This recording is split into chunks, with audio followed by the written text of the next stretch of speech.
Oli, oli, ¿qué tal gente? Soy Alexia y hoy os traigo en este vídeo el tutorial actualizado de cómo hacer la genética paso a paso. Además de aprender a hacer vuestra propia genética, en este vídeo aprenderéis a comprender el proceso, saber qué significa cada letra y os iré dando algunos tips para hacerlo todo mucho más rápido y ameno. Si no me conocías, te invito a que te suscribas para no perderte nada. Pilla un boli, que empezamos. Siempre que plantamos una semilla nos aparecen distintas letras, tanto en rojo como en verde, pero cada una tiene un significado. Los colores nos van a indicar lo que es bueno y lo que es malo. En este caso, la X y la W sería algo malo y la H, la G y la Y sería algo bueno. Las letras significan lo mismo en todas las plantas. La X es un hueco vacío, la W tiene un mayor consumo de agua, la H es resistencia a la temperatura, la G es rapidez y la Y cantidad. Una vez tengamos esto claro, necesitamos saber qué letras queremos para nuestra genética. Buscaremos un equilibrio entre rapidez y mayor producción, o sea, lo que viene siendo la mayor cantidad en el menor tiempo posible. El orden en el que se encuentran las letras no tiene ninguna importancia. ¿Conocéis el dicho de el orden de los factores no altera el producto? Pues aquí lo mismo. La genética más popular es 3Y 3G, pero por ejemplo, yo prefiero 4Y 2G.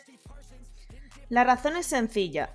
Con 4Y puedo hacer 4 esquejes en vez de 3, y esto me permite obtener gran cantidad de esquejes para volver a plantar, y hace el proceso más rápido al no tener que hacer esquejes con tanta frecuencia. Lo siguiente a tener en cuenta son los estados por los que pasa una semilla o esqueje desde que los plantamos hasta que los recogemos o los dejamos morir. Según el tipo de genética, tardará más o menos tiempo en llegar a cada estado, pero nosotros nos vamos a centrar solo en el sapling, que es para hacer los esquejes, el crossbreed, que es el estado en el que se crea la genética cuando la estamos mezclando, y en el ripe, que sería cuando ya podemos recolectar.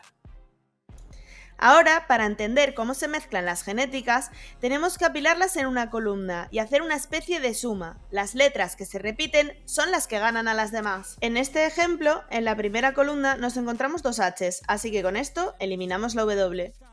En las siguientes columnas sucede lo mismo, las verdes al estar repetidas eliminan la roja y aunque no tuviéramos roja como sucede en la última columna, ganaría la letra que esté más repetida. Pero ¿y qué pasa si tengo tres verdes diferentes y una roja? ¿O si tengo dos verdes iguales pero una es una X y otra es una W? ¿Y si tengo dos verdes pero las dos rojas son iguales? ¿O si tengo dos verdes de una letra y dos de otra?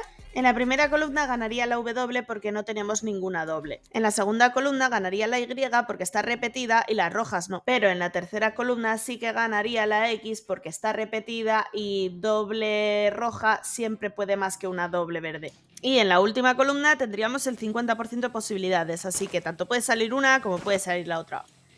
Teniendo claro todo esto, ahora solo necesitamos muchas semillas y un poco de suerte. Sí, dependemos un poco de la suerte porque todo lo que plantemos de una semilla va a ser completamente aleatorio.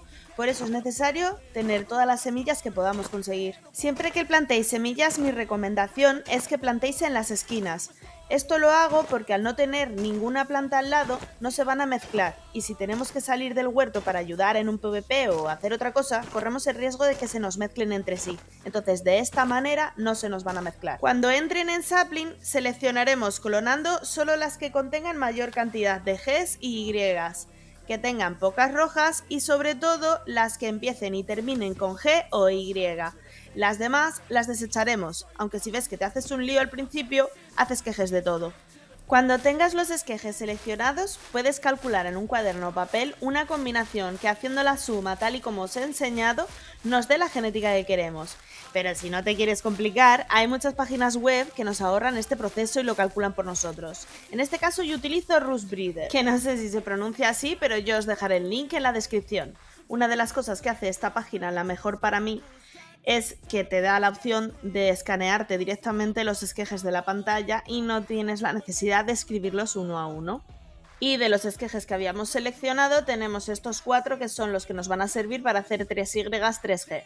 Ahora necesitaremos un esqueje cualquiera que no vayamos a utilizar y que a poder ser tenga la mayor cantidad de G posible. Esto último es solo para que vaya más rápido. En este esqueje es donde se va a realizar la mezcla. Lo plantaremos en el centro del parterre y esperaremos a que crezca un poco sin que llegue al estado de crossbreed. Cuando ya hayan pasado unos minutos plantaremos los esquejes de la mezcla alrededor. No importa si están pegados o separados, en esta ocasión solo hemos necesitado 4 para esta mezcla, pero se pueden usar hasta 8. Ahora solo queda esperar a que suceda la magia, clonar nuestra genética y hacer una buena cantidad de esquejes para nuestra primera plantación.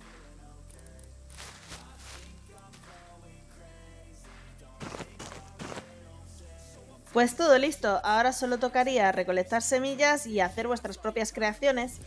No olvides dejarme tu follow en Twitch y nos veremos en otro vídeo. ¡Adiós!